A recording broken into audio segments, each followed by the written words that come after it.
May God's love continue to fill this space and warm our hearts. Amen.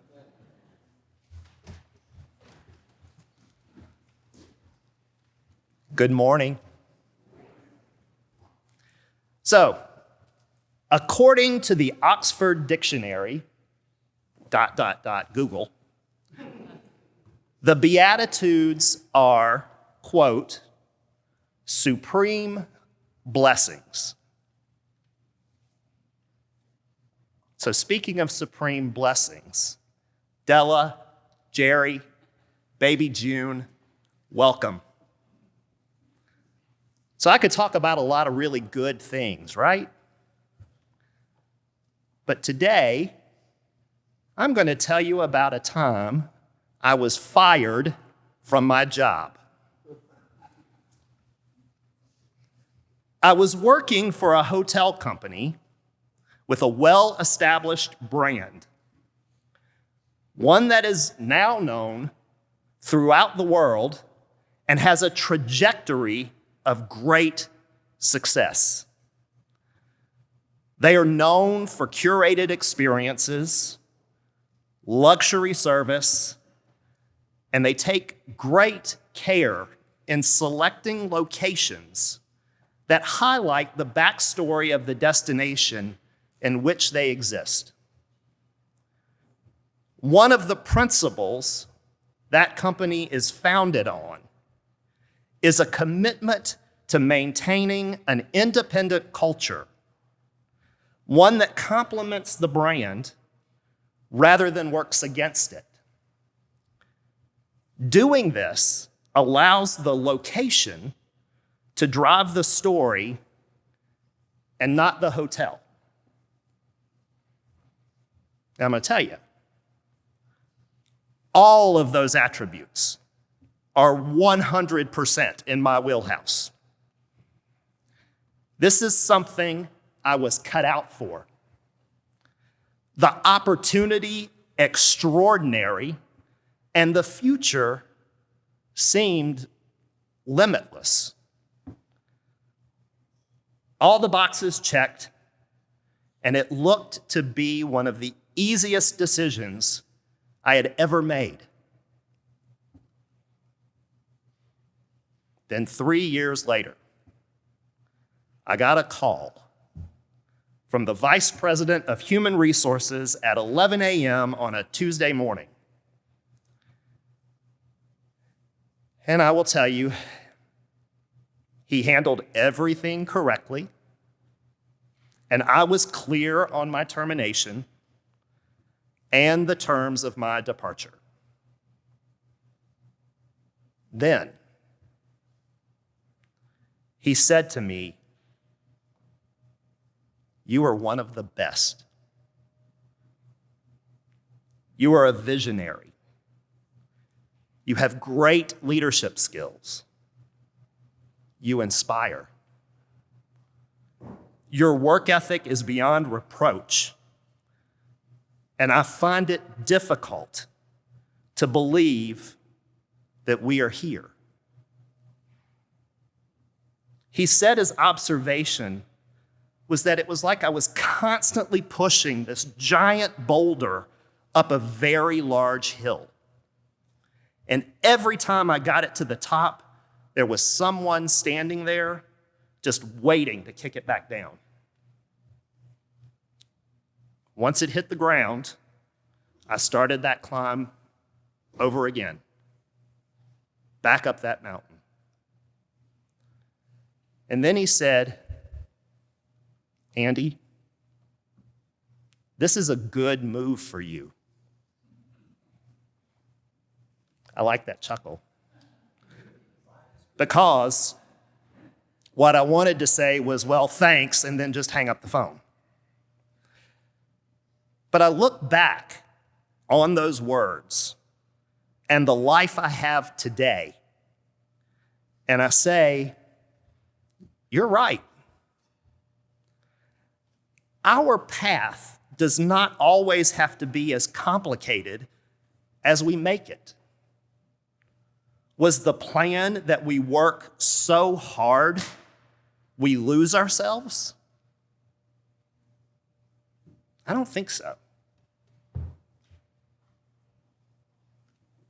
So, how do we get back to today's gospel? Well, I like to look at Luke's Beatitudes from the perspective of their introduction. He came down and stood with them on a level place. From that level place, Jesus delivers the Beatitudes. Although those Beatitudes are important, I want to talk just for a bit about that level place. The place where Jesus delivers supreme blessedness. First, let's look at level from the perspective of a straight line. Linear, flat, no obstacles. We know the terrain that is being referenced isn't exactly level by that definition. No one is going to be measuring a straight line based on the landscape surrounding Jesus and the people. To find level footing would take some time. And that time alone would signify the importance of what he was about to say.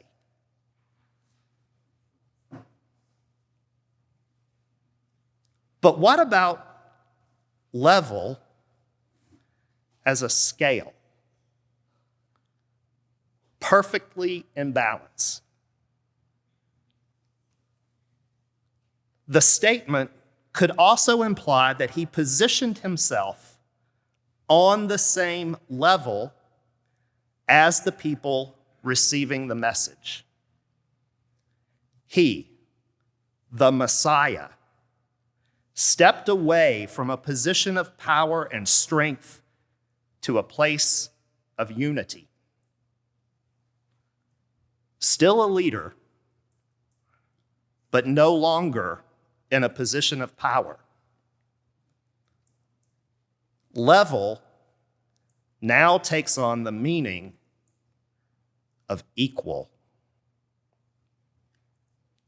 As an equal, we hear about blessings and woes, with blessings on one side of a scale and woes on the other. The message becomes less about who has what and who will receive what. The message begins to unpack as a story of balance with everyone equal. Everyone, regardless of position or influence, are seen as equal in the eyes of God. Position, weight, power, strength, want, desire, all miss the mark and tip a scale. A scale that doesn't exist in the eyes of God.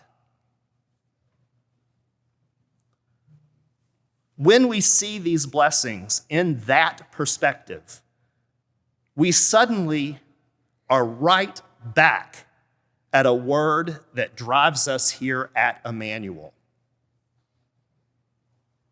community. Moving back to our linear meaning of level. Solid footing, smooth sailing. Here we see community in balance. Harmony, all things equal, an I meeting an eye, a heart meeting a heart, strengths and weaknesses, equally important. Now, our Beatitudes are not so much about a path to glory. We see them more as the perfect path to each other.